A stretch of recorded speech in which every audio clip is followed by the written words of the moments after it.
वाली मजबूत आदमी, पैसे वाला आदमी, उसको ज़मीन उसकी न दे। चुनिंदा इनके जो उद्योगपति मित्र हैं, इनके साथी हैं, उन्हीं को लाभ पहुँचाने का ये काम कर रहे हैं। कोई भी रसूखदार व्यक्ति किसी भी गरीब की ज़मीन उसको बरगला के फुसला के ले सकता है। कांग्रेस धमका के ले सकता है। अडानी अंबानी को लेकर चले हैं मोदी जी, प्रधानमंत्री जी, और योगी जी भी उसी कदम पे चल रहे हैं। सिर्फ पूंजीपतियों को, रसूखदार लोगों को, बाहुबलियों को लाभ पहुँचाने के लिए वो इस कानून को खत्म करने की कोशिश कर रहे हैं। 1950 में कांग्रेस ने उत्तर प्रदेश जमींदारी उन्मूलन एवं भूमि व्यवस्था अधिनियम पारित किया था। कानून बनाया था कि किसी भी दलित की ज़मीन, किसी भी गरीब की ज़मीन, कोई रसूखदार, बाहुबली, मजबूत आदमी, पैसे वाला आदमी उसको ज़मीन उसकी ना ले सके, उसको खरीद ना सके। उसमें 2-3 शर्तें रखी गई थी कि पहली तो ये थी कि किसी भी दलित की ज़मीन अगर कोई लेता है तो उसको जिलाधिकारी से वहाँ परमिशन लेनी पड़ेगी। और जिलाधिकारी को भी 3 शर्त थी उसमें परमिशन में।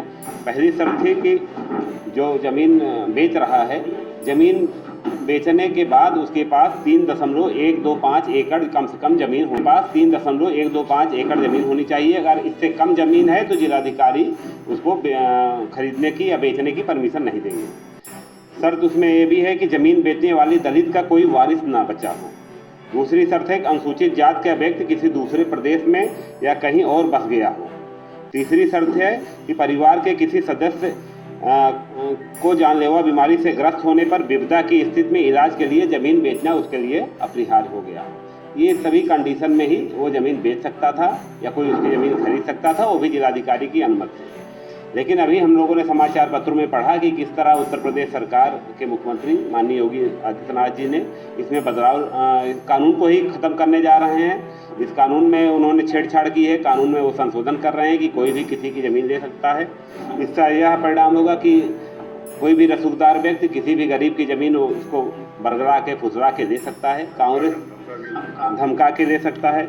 इनकी जो नीति रही भाजपा सरकार की, हम दो हमारे दो, अडानी अंबानी को लेकर चले हैं मोदी जी, प्रधानमंत्री जी, और योगी जी भी उसी कदम पे चल रहे हैं। सिर्फ पूंजीपतियों को, रसूखदार लोगों को, बाहुबलियों को लाभ पहुंचाने के लिए वो इस कानून को खत्म करने की कोशिश कर रहे हैं।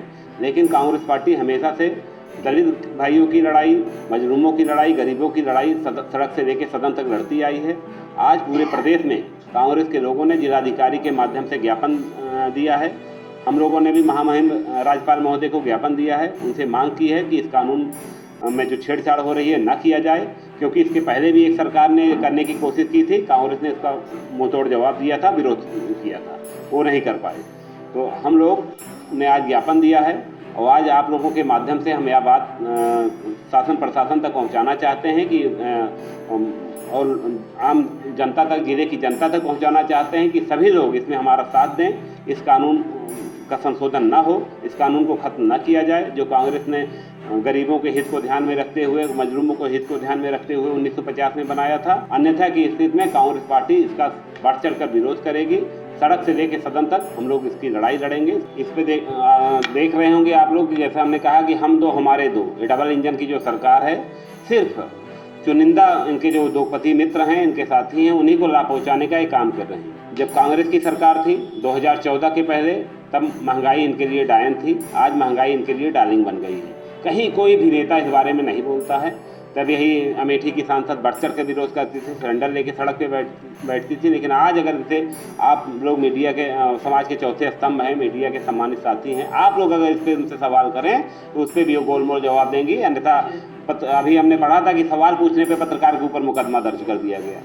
तो महंगाई से इनको लगाव है, सिर्फ चंद लोगों को लाभ पहुंचाने के लिए इस तरह का काम ये लोग कर रहे हैं। इसका कांग्रेस पार्टी ने हमेशा विरोध किया था। हम लोग किसी भी कारपोरेट घराने के विरोधी नहीं हैं, लेकिन निम्न वर्ग, मध्यम वर्ग के हित को दांव पे लगाकर आप सिर्फ कुछ लोगों को लाभ पहुंचाने का काम करेंगे तो हम इसका विरोध करेंगे, और यह विरोध जायज़ भी रहे। जितना बन पड़ेगा कांग्रेस पार्टी इसके लिए लड़ाई लड़ेगी, संघर्ष करेगी। हमने कहा ना कि सरकार इनकी है, जो भी गलत करना चाहते हैं या जो भी ज़बरदस्ती करना चाहते हैं, इनके ऊपर कहीं कोई रोक नहीं है। ये बहुत ही गलत बात है। पत्रकार समाज का चौथा स्तंभ है, सच्चाई जनता तक पहुंचाता है। क्या हो रहा है देश में, क्या हो रहा है समाज में, सरकारें क्या कर रही है, अधिकारी क्या कर रहे हैं, सही क्या है, गलत क्या है, और वस्तुस्थिति से सबको अवगत कराता है। बहुत ही विश्वास मीडिया पर जनता जनार्दन का रहता है।